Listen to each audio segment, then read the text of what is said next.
저희 강남구 저희 교회에서 길을 딱 건너면 거기가 지금 문제가 되고 있는 구룡마을이라는 곳입니다. 거기가 검사래기 땅입니다. 그 뒤는 바로 산이고 나지막한 산이고요. 앞에는 양재 대로라고 큰 도로가 있습니다. 그러니까 거기는 지금 굉장히 고급 아파트가 들어설 수 있는 아주 좋은 입지 조건을 가지고 있습니다. 그런데 그 지역의 개발 문제를 놓고 행정구역으로는 강남구청에 소속된 구역이고 전체는 서울시에 소속된 거니까 강남구청하고 서울시가 같이 협력을 해서 이걸 개발하게 되어 있어요. 그런데 서울시가 개발하려고 하는 방향하고 강남구청이 개발하려고 하는 방향하고 서로 안 맞는 거예요. 옛날 같으면 그냥 서울시청, 시장이 하는 대로 밀어붙이면 되는 거죠. 지금 그게 안 돼요. 구청장이 서울시청을 상대로 고소를 해버리는데, 그래서 얼마 전에 재판했잖아요. 재판해가지고 지금 현재 판결은 서울시청의 판정성이래요. 완전히 개모성도 아니에요. 서울시청이 판정성을 했어요. 그러면서 결론이 뭐냐면 이제 서울시청이 판정성을 했지만 서울시청 방향대로 밀어붙이지는 못한다. 그러니까 구청하고 타협을 잘해라. 요즘은 수직으로 이렇게 위에서 아래로 명령하는 시대가 아니랍니다. 서로 수평시대, 수평시대. 근데 교회 직제는 너무 수직적이에요. 그렇죠? 그러니까 이는 말이 순종이지 맹종을 요구하는 거죠. 여러분, 순종하고 맹종은 다르잖아요. 순종은 해야 될 순종을 하는 것이고 맹종은 안 해도 될 순종을 하는 게 맹종이에요. 그런데 맹종은 분별력이 없이 그냥 무턱대고 그냥 따라가는 게 맹종이란 말이에요. 하나님께서 우리에게 요구하는 것은 맹종이 아니고 순종입니다. 그러기 위해서는 교회 직제가 너무 지금 수직적으로 경직되어 있어요. 그래서 이걸 수평적으로 좀 바꿔야 돼요. 이건 뭐 교단마다 신학적인 입장이 다르고 교파마다 다르기 때문에 뭐 제가 여기서 더 구체적인 이야기는 안 하겠습니다. 다만 어쨌든 교회가 너무 수직적으로 경직되어 있다. 그리고 뭐 큰 교회든 작은 교회든 관계없이 목사님 쪽의 권력이 너무 집중되어 있다. 그러면 평신도들이 길을 펴지 못하고 길을 펴지 못하면 실이 나지 않고 실이 나지 못하면 열심히 봉사를 안 합니다. 이제는 옛날에는 그게 순종이라고 무턱대고 따라왔지만 이제는 민도가 높아가지고 무조건 순종해라. 그거 따라올 교회는 없습니다. 그런 교인들 다 떠납니다. 지금 교황이 일반 교인들하고 지금 카톡하는 시대인데, 네? 큰 교회는요, 교인들은 담임 목사님 핸드폰 번호도 몰라요. 안 가르쳐줘. 그렇죠? 그렇잖아요. 네? 큰 교회 목사님들은요, 그 교회 교인들도 그 자기 교회 담임 목사님 핸드폰 번호도 모른다니까. 얼마나 경직되어 있어요. 이제 이 직제가 너무 수직적으로 경직되어 있다.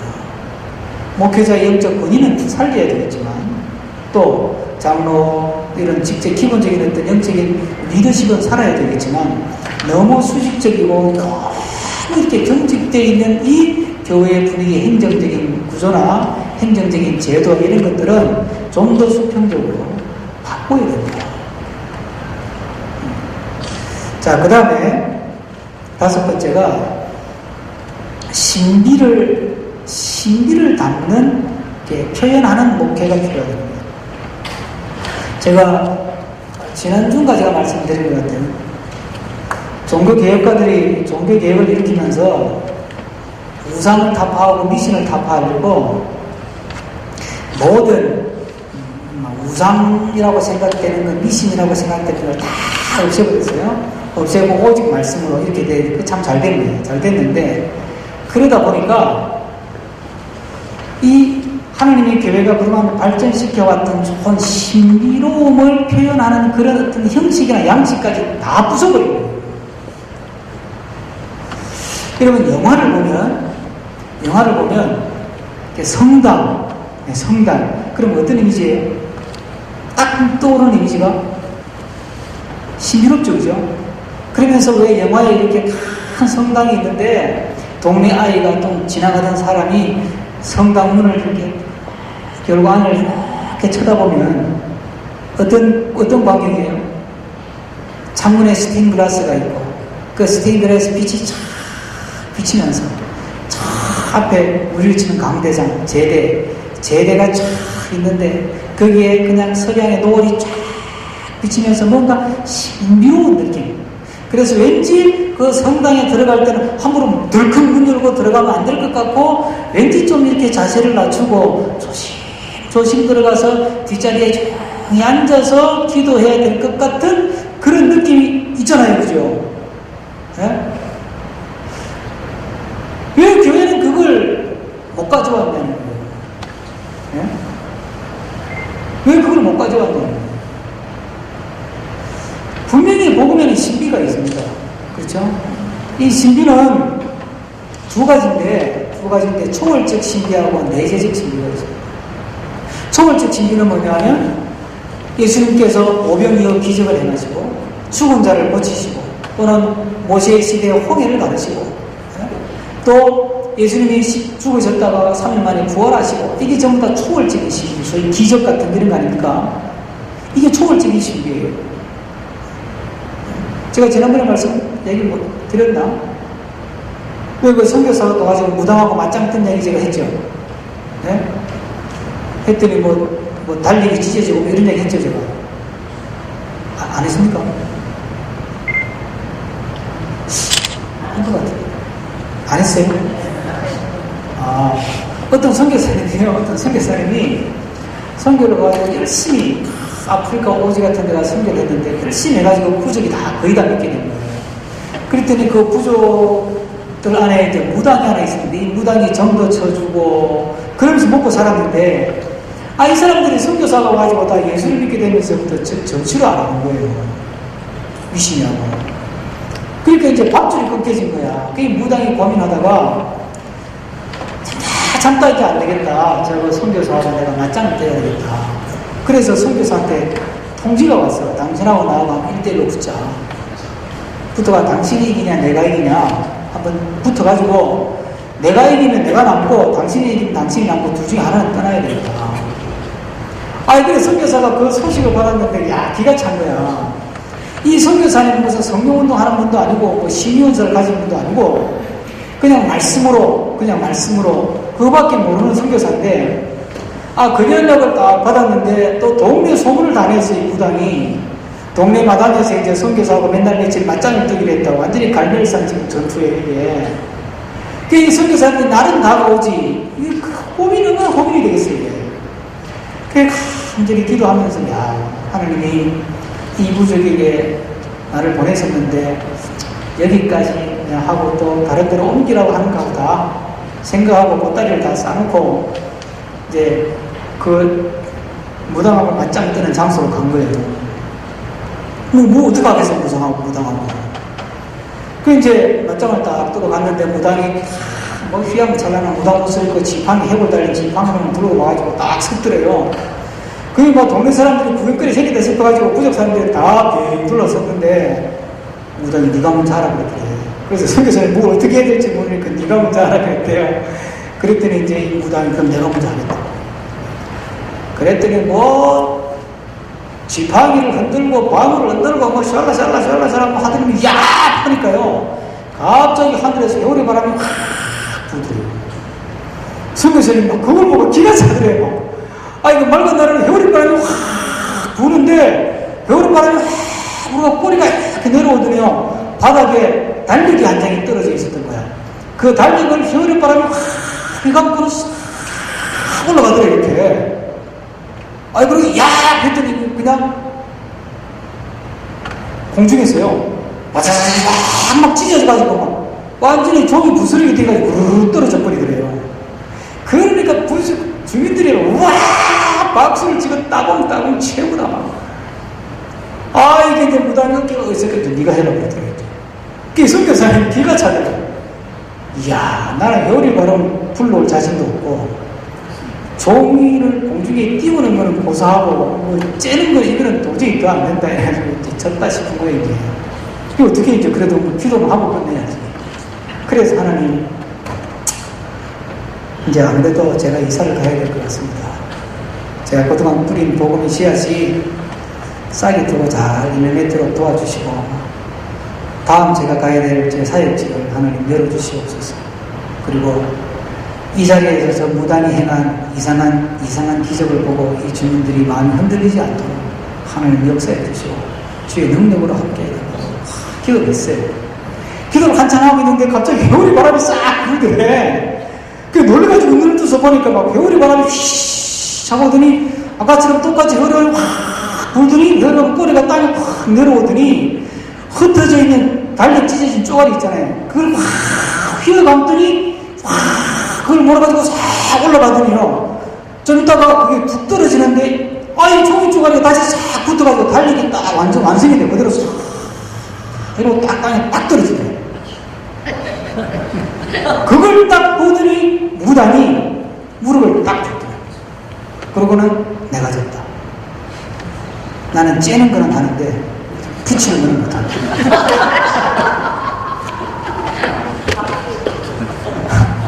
이게 책에 나오는 이야기인데, 성경학 책에 나오는 이야기인데, 그게 성경적이에요. 사탄은 분열을 시켜도 하나 되기는 못하는 거예요.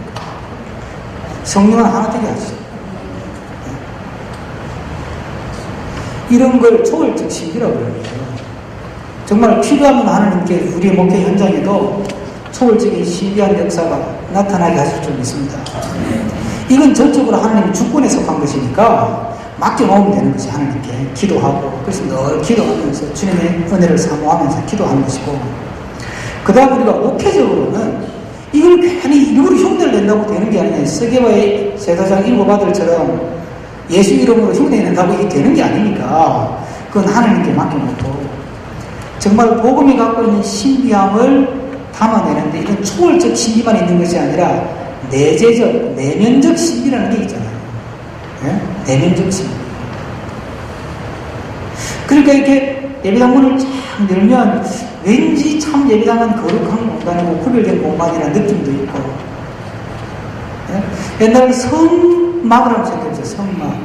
성막 안에 한번 들어가려면 두렵고 떨리는 마음으로 들어가요. 그랬잖아요. 그런 내재적 신비를 우리 목회 현장도 좀 표현할 줄 알아야 된다는 겁니다. 그러기 위해서는 세 가지가 필요한데, 예배가, 오늘날 예배가 뭐 열린 예배 이래가지고 뭐 열린 예배가 나쁘다는 얘기는 아닌데, 자꾸 그렇게 가다 보니까 예배가 예절이 없어져 버리고 예배가 너무 가벼워져 버린 거예요. 뭐 토크쇼 비슷하고 뭐 무슨 쇼 비슷해요, 예배가. 네? 소위 말하는 우리가 예배 시간에 배운 게 있잖아요. 예전이라는 게 있습니다. 예전. 성예전. 네? 이런 것이 있듯이 예배도 거룩한 예식인데 뭔가 예전으로서의 예배가 살아야 되죠.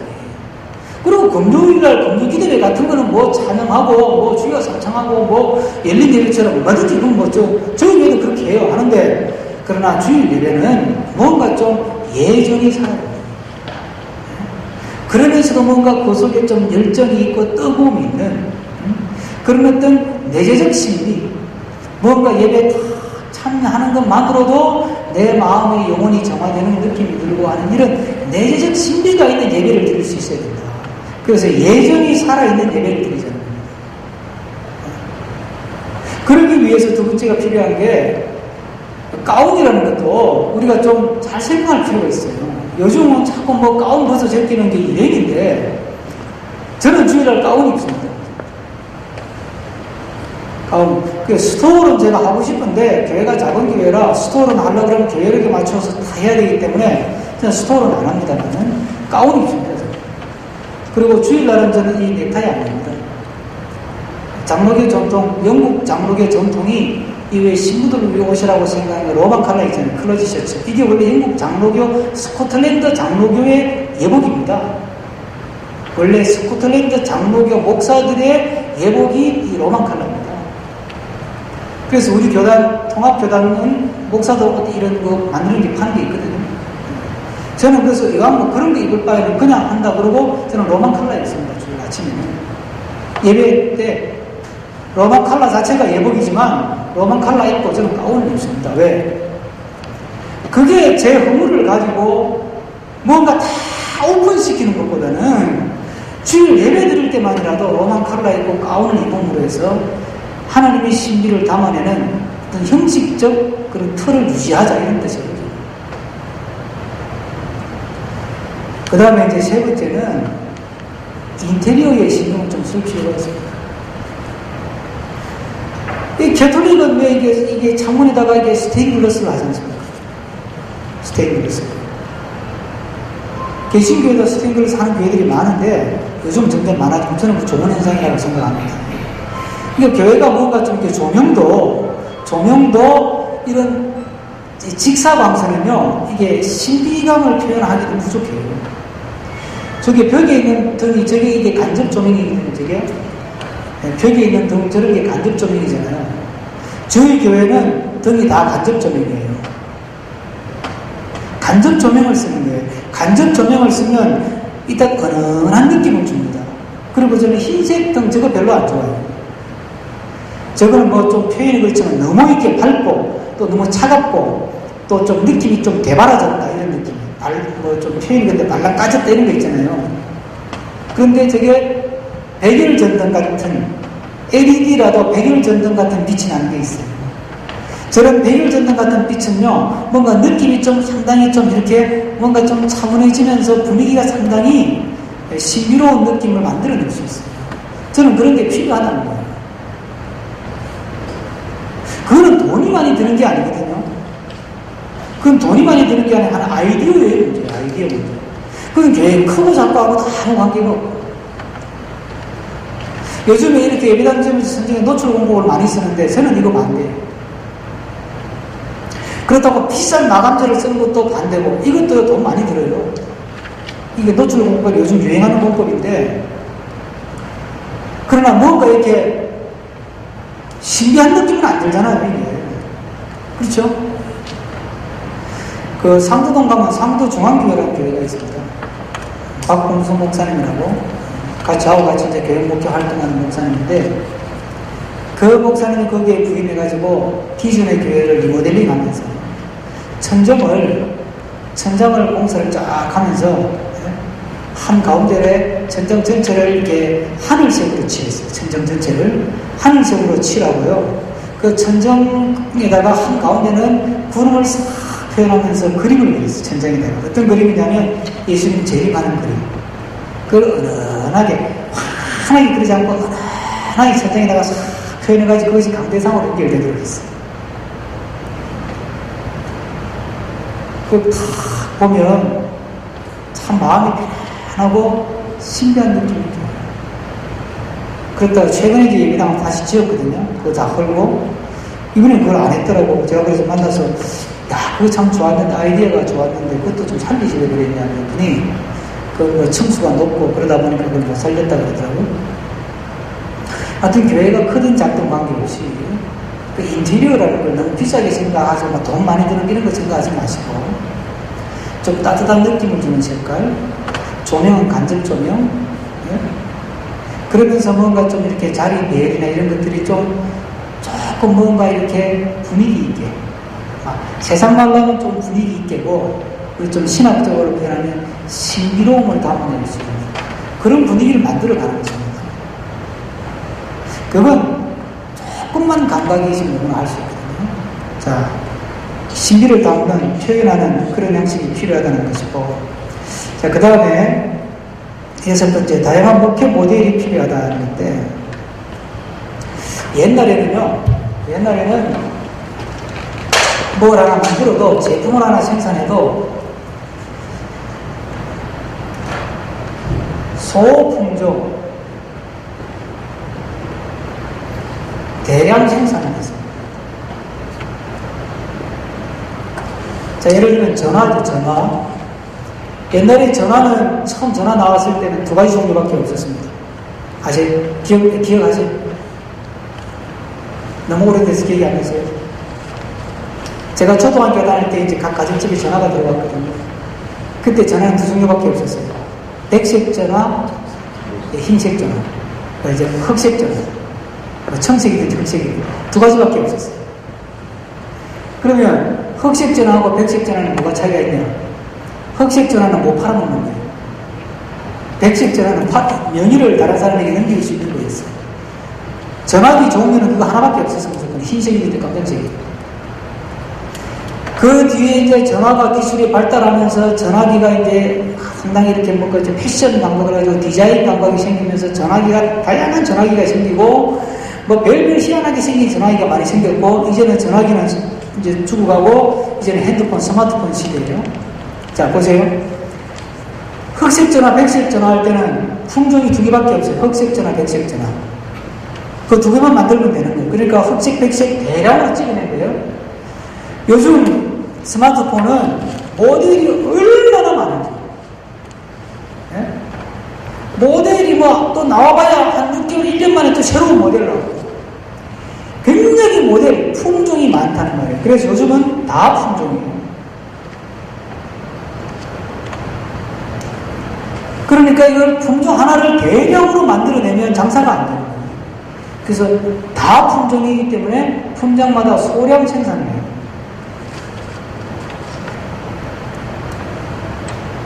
이게 지금까지 이렇게 변하고 있거든요. 교회도 마찬가지예요. 이 시대가 다양성의 시대로 가기 때문에, 그렇게 본다면 다양한 교회, 소량 생산이니까 작은 교회죠. 작지만 다양성이 있는, 작지만 특색이 있는 교회. 작지만 강한 교회. 시대가 그런 시대로 보여요. 메가처치 대형교회는 우리가 아무리 막으려고 해도 대형교회는 끝없이 큰 교회로도 발전합니다. 그럼 피할 수가 없습니다. 그럼 작은 교회는 어떻게 살아남냐? 작지만 강한 교회. 뭔가 우리 교회만의 특색이 있는 교회로 가야 된다는 겁니다. 제가 지난 시간에 말씀드렸던 것 같은데, 다양한 교회가 일단 나와야 된다.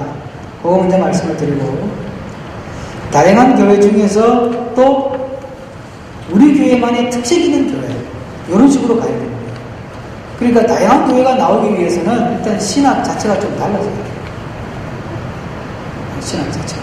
그건 뭐 우리가 고민할 문제는 아니고 신학대학에서 고민할 문제인데, 어쨌든 다양한 교회가 나올 수 있도록 앞으로 좀 그런 노력이 필요하고, 그 다음에 다양한 교회가 살아남기 위해서는 작지만 자기만의 좀 특별성을 가진 특화된 교회가 돼야 돼요. 싸이의 노래가, 강남스타일이라는 노래가 세계적인 히트를 쳤습니다.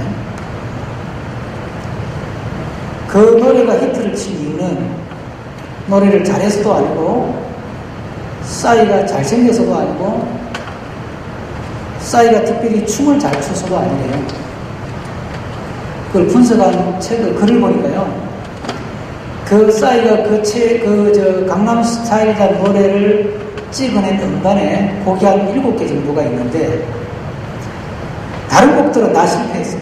그거 하나만 성공한 거예요. 그 곡을 어떻게 쓰게 됐냐? 나머지 곡들은 쭉 이제 신곡을 발표했는데, 보니까 그냥 다른 노래하고 비슷한 거예요. 그래서 그 회사 사장이 싸이 보고 그랬대. 야, 이거 특색이 없다. 싸이, 너만의 특색이 있는 곡을 하나 담아라. 그래서 싸이는 사람이 좀, 자기가 늘 자기는 이류 가수다 그러고 다녔거든요. 그러니까 자기만의 특색이 있는 곡을 하나 써서 넣은 게 그게 강남스타일인데, 그 곡이 히트를 친 거예요. 근데 그 곡이 미국에서 어떻게 히트를 쳤냐? 춤의 지금까지 유행가 역사에 그런 리듬에, 그런 멜로디에, 그런 춤이 나온 적이 없대요.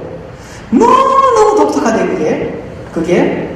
우리가 볼 때는 그냥 막춤인데, 이게 그 노래가 너무 독특하고, 리듬도 너무 독특하고, 박자도 참 너무 독특하고 춤도 너무 독특하대요. 그래서 그게 열광을 한다는 거예요. 그래서 싸이의 강남스타일이라는 노래가 뜨고 나서 나온 말이 싸이다움이라는 말이에요. 싸이다움. 싸이답다. 그 뭐예요? 싸이만 가지고 있는 독특한 음악. 목회도 마찬가지입니다. 이제. 목회도 나만 가지고 있는 독특한 목회예요. 세미나 가가지고 큰 교회 세미나 하는 거 배워가지고 그대로 한다고 안 됩니다. 저는 교육 쪽이니까 명성교회에서 교육 박람회를 하거든요. 교회 교육 박람회를. 제가 그랬어요. 그거 제발 좀 하지 말라고. 그거 아무나 하는데 돈도 많이 들어요. 근데 그 많은 돈을 들이고 왜 하냐 그걸. 한번 상식적으로 생각을 해봐라. 명성교회는 몇만 명이 모이는 교회인데 몇만 명이 모이는 교회에서 한 걸 시골에 30명, 40명, 50명, 100명, 200명 모이는 교회가 배워가지고 어떻게 써먹냐고 그걸. 네? 한번 생각을 해보세요. 몇만 명이 모인 교회에 엄청난 돈을 투자하고 엄청난 전문가를 투자해가지고 엄청난 많은 교사가 있고 애들도 많고 그런 데서 통하는 걸 그걸 박람회 소개하는 걸 배워가지고 시골에 가가지고 100명 이하 교회가 한국에 50%가 넘는데 네? 어떻게 써먹냐고 그걸. 결국 명성교회 너희들 자랑하는 거 아니냐. 약 올리는 거고 그거 왜 하냐 그걸. 하지 마라. 근데 계속해요. 제가 볼 때는 아주 나쁜 거예요, 저거. 정말 하려면 작은 교회에 맞는 것을 개발하는 일을 해줘야 되지. 네? 그렇잖아요. 그래야 그 작은 교회에 맞게, 그거는 명성교회에 나오는 것이고, 우리 목회자도 마찬가지예요. 저희 교회는, 이건 뭐, 제 간증입니다. 저희 목회에 대한 간증이고, 저희 교회는 프로그램이 없습니다. 제가 처음부터 그랬어요. 우리 교회는 프로그램 안 한다. 교인들이 다 멀리서 오고 80%가 다 멀리서 옵니다. 그리고 제가 뭐 체력이 프로그램 해가지고 뭐 제자업은 난 그렇게 할 체력도 안 되고 그 대신 우리 교회는 정기 예배, 또 정기적인 집회, 예배, 그리고 새벽 기도, 수요일, 금요 기도회 그걸로 승부한다. 평일날은 교회 오지 마라. 왜 평일날 교회 오냐? 여러분들이 저녁 사역자예요. 평일날은 집에 가서 열심히 빨래도 열심히 하고 살림도 열심히 살고 남편 잘 섬기고 또 남자 주사는 회사 일 열심히 하고 괜히 예비게 회사가 사무실에서 성경 공부한다고 펼쳐놓고 말이 일하는 시간에 그딴 짓 하지 마라 제발. 예? 그 공부 시간에 일하라고 월급 주지 성경 공부하라고 월급 주냐. 열심히 하고 성경 공부는 집에 와서 하고. 예? 교회는 평일날 나오지 마라. 그리고 교회 와서 오더라도 9시간 이후에 다 집에 가라고 했어요. 왜? 9시간 이후에 다 집에 가서 잠자기 전에 가족들 다 얼굴을 다 보고 자라. 뭐 가족이 어디다 들어왔는지 안 들어왔는지 얼굴도 안 보고 그렇게 살아가지고 그게 가족이 되겠냐. 그러니까 9시 가는 데는 다 집에 가고 잠자기 전에 뭐 가정 예배까지는 아니더라도 얼굴을 다 보고 아들이구나 딸이구나 얼굴을 다 보고 잠자리에 들어가라. 그게 가족이다 가족. 하여튼 그런 몇 가지 제가 강조하는 게 있어요. 그래서 저희 교회는 작지만 뭐 주일 출석이 뭐 애들까지 다 합쳐서 100명 뭐 왔다 갔다 하거든요. 그런데 제가 그 교회를 시작한 게 지금 8년 6개월인데 처음부터 새벽기도를 지금까지 매일 새벽기도 설교를 올립니다. 이거요 1000명 모이는 교회도 새벽기도 설교 올리는 교회 많지 않습니다. 그렇죠? 매일 올린다니까요. 새벽기도 설교를 제가 올리는 게 아니라 처음에는 저희 집사람이 하다가 저희 집사람이 또 하다가 지금은 저에게 또 권사님 한 분이 또 헌신하는 사람이 나오더라고요. 또요. 그래서 매일 새벽기도를 올립니다. 5시 반 시작해서 6시 10분쯤 전후로 끝나면 바로 설교가 탁 올라갑니다. 홈페이지에. 조그마한 교회가 겨우 자립하고 그럴 정도 교회인데 뭐 힘이 있다고 새벽기도를 왜 올립니까? 뭐 설교를 특별히 잘해서 올리는 것도 아닙니다. 왜 올리느냐? 다 집이 머니까 새벽기도 매일 들어와서 설교 들으라. 그게 믿음 생활이고 그게 성경 공부다. 그 대신에 내가 새벽기도를 정성을 다해서 준비할게. 제 설교는 새벽기도도 25분 내지 30분입니다. 매일 원고 만들어서 원고 들고 올라가서 하고, 그리고 설교 길이도 25분, 30분. 이 말은 무슨 이야기냐면 주일 설교 준비하는 만큼 제가 준비합니다. 매일. 그게 제가 잘할 수 있는 거니까. 그래서 좀 강조하면 한 30명 들어오고, 요즘 강조를 안 했더니 또 14명 들어오고. 어쨌든 내가 할 수 있는, 어차피 목회는 목사님이 하시는 거니까, 목사님들의 내가 할 수 있는 특화된 교회가 뭐냐, 그걸 찾으셔야 돼요. 그래서 거기에 강조점을 두는 교회를 하는 거죠. 지금은 이제 해체 중에 있습니다만, 미국의 워싱턴의 세이비어 교회라고 들으셨죠? 이 교회는 교인이 150명입니다. 그런데 1년에 쓰는 예산이 우리나라 돈으로 한 300억 정도 들었습니다. 교인들이 헌금 많이 내서 하는 게 아닙니다. 이 교회가 하는 일이 엄청난 일을 합니다. 병원도 운영하고요, 카페도 운영하고요, 예? 또 뭐 노숙자 쉼터도 운영하고요, 별별을 다 합니다. 150명 교인이. 어디서 돈이 나올까요? 전 세계, 미국의 전 영역이 흩어져 있는 사람들이 그 교회가 한 150명밖에 안 되는 작은 교회지만, 모든 고수비는 목사님이 시작한 교회인데, 작은 교회지만 워낙 특색이 있으니까 다 그쪽으로 헌금을 보내주는 거예요. 도네이션을 해줘가지고 1년에 한 300억을 씁니다. 거기에는 등록도 함부로 안 받습니다. 철저하게 리더십 운전을 마친 사람만 등록 교육을 받아줍니다.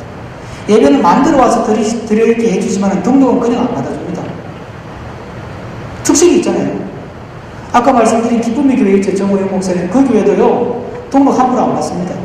사중과 딱 성공부 해가지고 제대로 믿겠다고 결단을 하고, 예? 내가 한번 예수의 제자가 되겠다 결단한 사람만 교인으로 등록을 받아줍니다.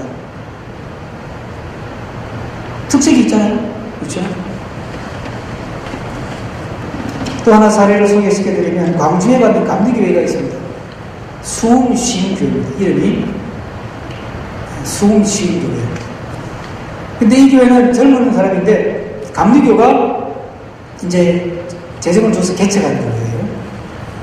이 젊은 목사가 그 교회를 개척해서 3년 만에요. 교회는 몇 명 없어. 교회는 10명도 안 돼. 그런데 그 지역 내에 그 교회가 명소가 됐어요. 교회는 10명도 채 안 되는데요. 이 교회가 그 지역의 사랑방이 돼가지고 동네 아줌마들이 뭐 의논할 게 있으면 거기 모여서 의논하고, 그래서 굉장히 중요한 역할을 하는 거예요. 이 소문이 나가지고 구청에서 그 지역에 문화센터를 하나 지어가지고 한 20억인가 25억 들여가지고 문화센터를 지어서 위탁 운영을 맡기잖아요. 그런데 그 교회를 찾아왔대, 그 목사님한테. 목사님이 이거 맡아서 위탁 운영해달라고.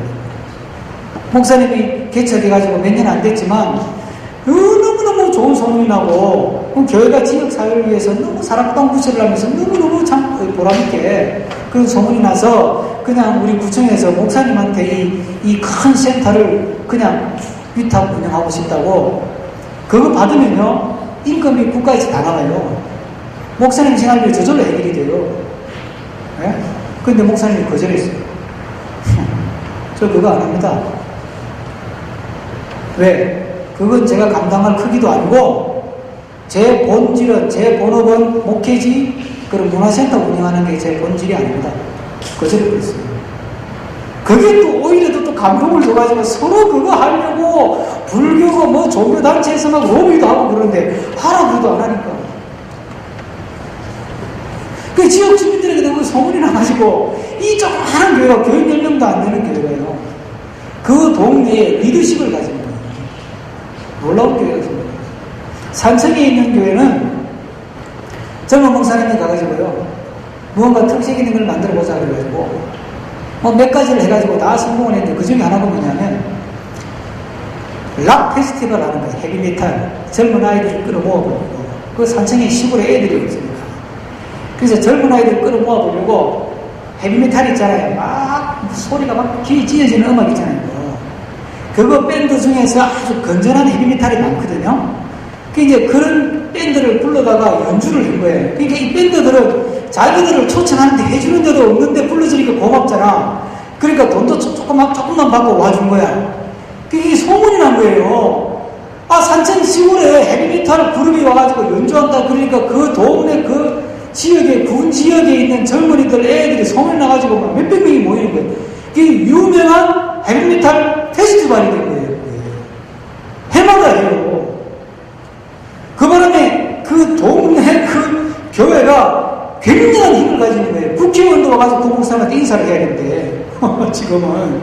이 목사님 한마디가 그만큼 영향을 가지기 때문에. 제가 지난주에 소개해드렸던 제주도에 있는, 함경읍에 있는 그 조수교회, 목사님은 미술 전공이고, 사모님은 바이올린 전공이니까 그걸 살려가지고, 공부를 하기 위해서 친구 화가들을 부탁하고 해가지고 그림 전시하는 그 비엔나레를 열은 거예요. 처음에 목사님이 거기 갈 때 교인이 40명이었대요. 제주도 시골에 있는 교회니까. 시골 교회지. 그런데 그렇게 해가지고 목사님이 교회를 좀 멋있게 이제 화가니까 그 사진을 제가 봤어요. 제가 한번 가보려고 그랬거든요. 보니까 아주 조명을 잘 해가지고 아주 밤에 불을 탁 튼 거 사진을 보니까 굉장히 멋있어요. 그러니까 이제 거기서 그림 전시회를 쫙 비엔나레를 여는 거예요. 그게 유명해져가지고 지금 3번째인가 여는데요. 네? 그걸 모금을 해가지고 또 몽골에 신학 그 건물도 지어주고. 네? 그게 조그마한 교회인데 그게 소문이 나가서 지금 등록교인이 한 120명 된다네. 네. 그 목사님은 교회를 키우려고 한 게 아니고 내가 잘할 수 있는 게 뭘까? 내가 그림 전공한 목사니까 그림 해보자. 그리고 사모가 바이올린 전공이니까 애들한테, 친구들한테 부탁해가지고 연습용 바이올린 있잖아요. 못 쓰는 거. 그거 다 주워가지고 모아가지고 동네 애들, 멀리 있는 애들 바이올린 가르쳐 준다고 그러고 바이올린 가르쳐 준 거예요. 그래서 이 아이들 뭐 바이올린 연주도 시키고 그게 소문이 난 거예요. 그러니까 작지만 아주 강한 교회가 만들어지는 거죠.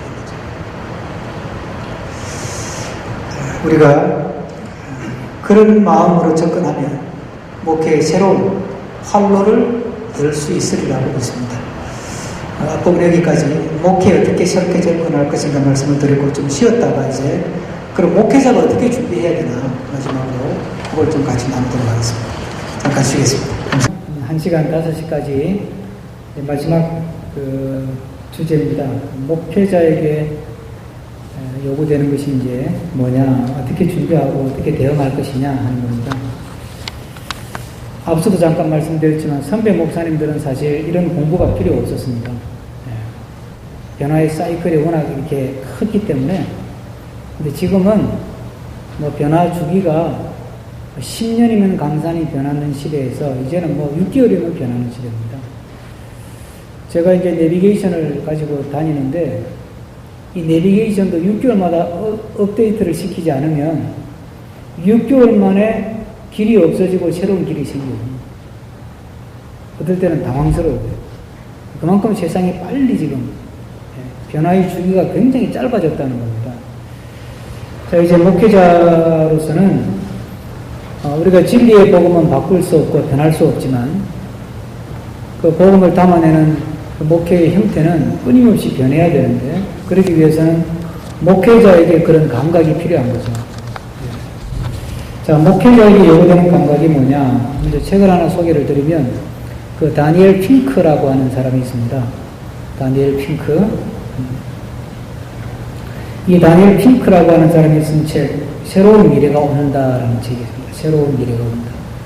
이 사람이 빌 클린턴 대통령 당시에 연설문을 쓰는 사람이었습니다. 대통령 연설문을 써주는 사람이었는데 상당히 그 뛰어난 통찰력을 가진 일종의 미래학자죠. 이 다니엘 핑크도. 이 새로운 미래가 온다는 책은 꼭 좀 읽어보시기를 권합니다. 아주 좋은 책입니다. 그렇게 어렵지도 않고요. 이 새로운 미래가 온다라는 책에서 다니엘 핑크가 하는 이야기를 제가 오늘 조금 소개를 마지막으로 드리려고 합니다. 현대 사회를 가리켜서 우리가 하이테크 시대라고 합니다. 하이테크. 하이테크는 이런 말이죠.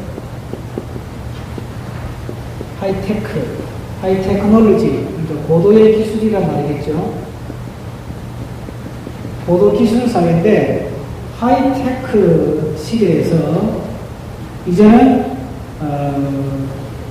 하이터치 시대로 갔다. 하이터치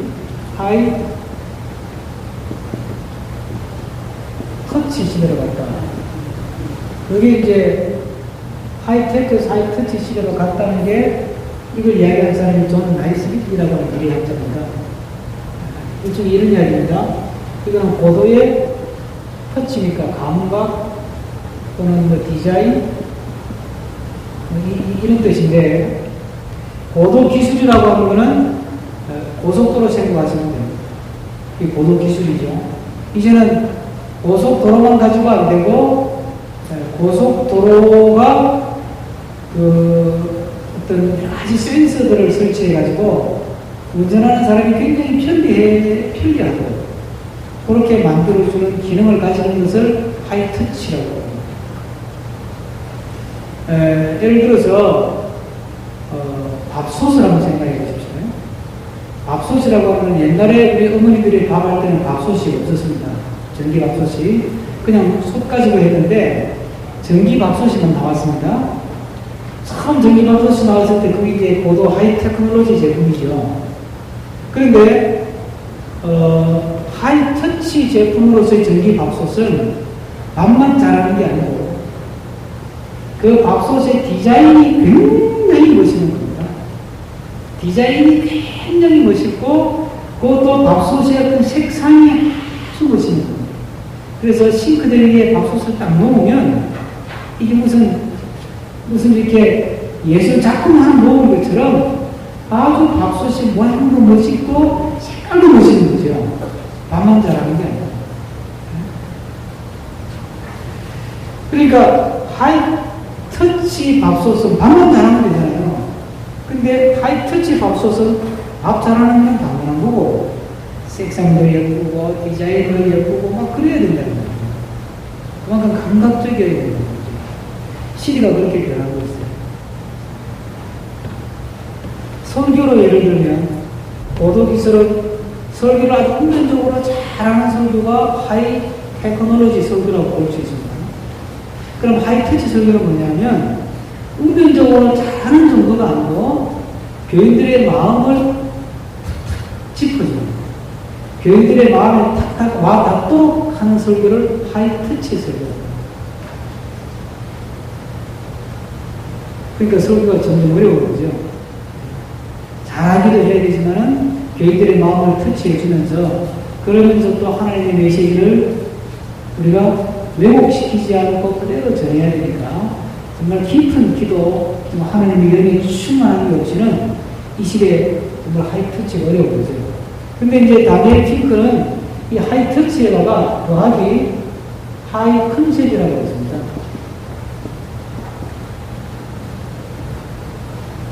컨셉.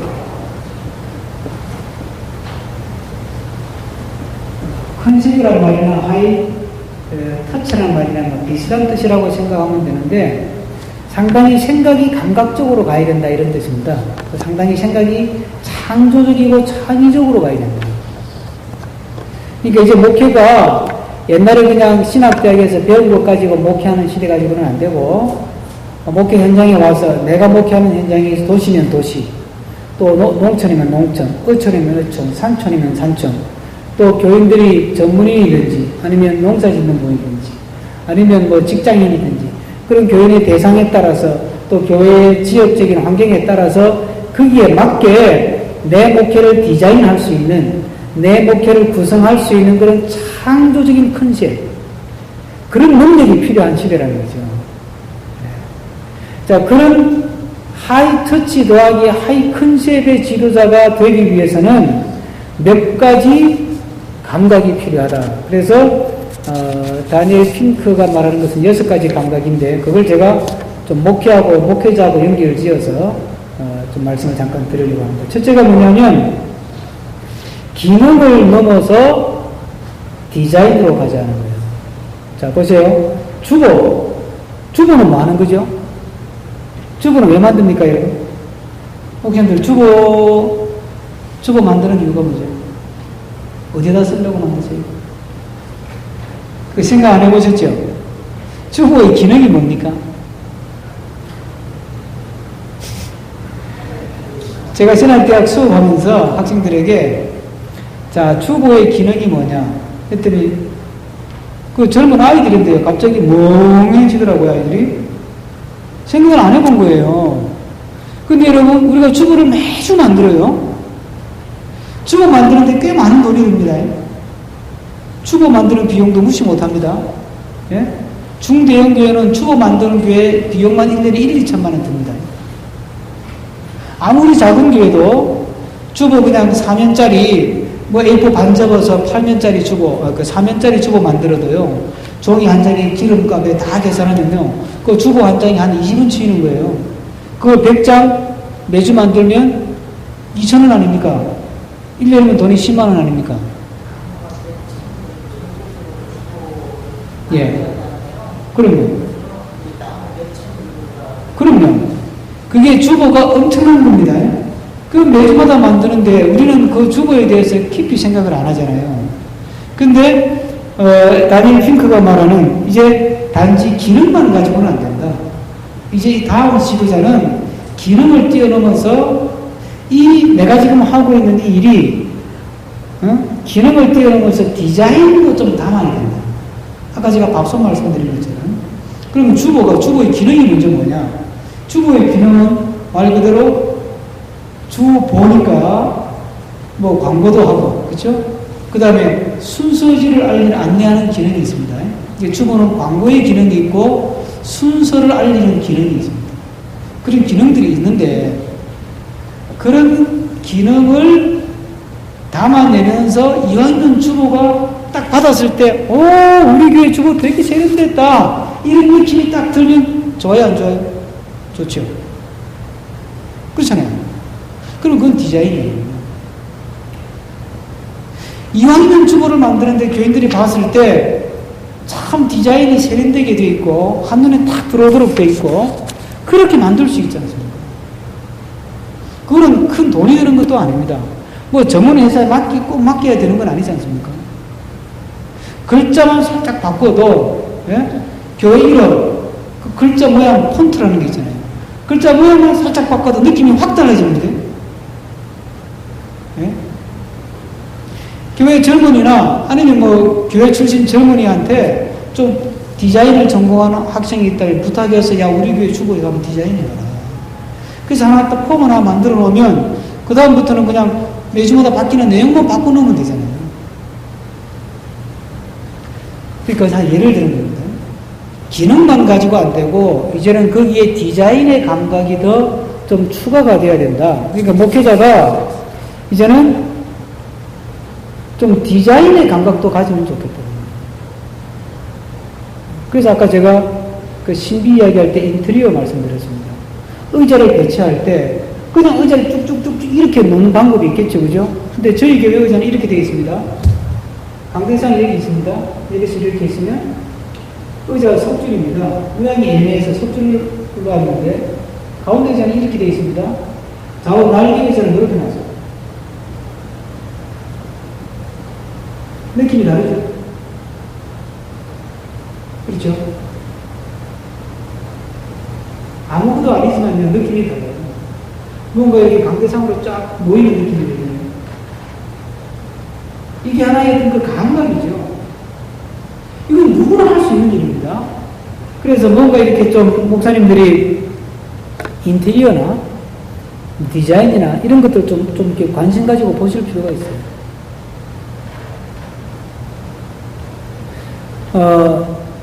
제가 그 어느 대학의 신학대학에 컨설팅을 한 적이 있는데 그때 제가 그 대학에다가 건의한 게 그겁니다. 그러니까 기획 연출을 가르치는 과목을 좀 넣어달라. 자, 보세요. 목회는 1년 내내 우리가 52주 예배를 드립니다. 예배라고 하는 게 순서가 있잖아요. 그죠? 그럼 순서를 잘 짜면 그게 예배학의 기본적인 내용은 있지만 그걸 좀 더 은혜스럽게 순서를 잘 배열을 하는 것, 그걸 기획력이라고 그래요. 그걸 또 다른 말로는 연출력이라고 그러고. 이번에 예를 들어서 7월 10일 날 디아스포라 선교대회 가잖아요. 그러면 저녁에 막 이렇게 행사를 하잖아요. 그거 아무나 그거 못해요. 그거 연출하는 전문가들이 있어요. 전문가들이 연출한 거하고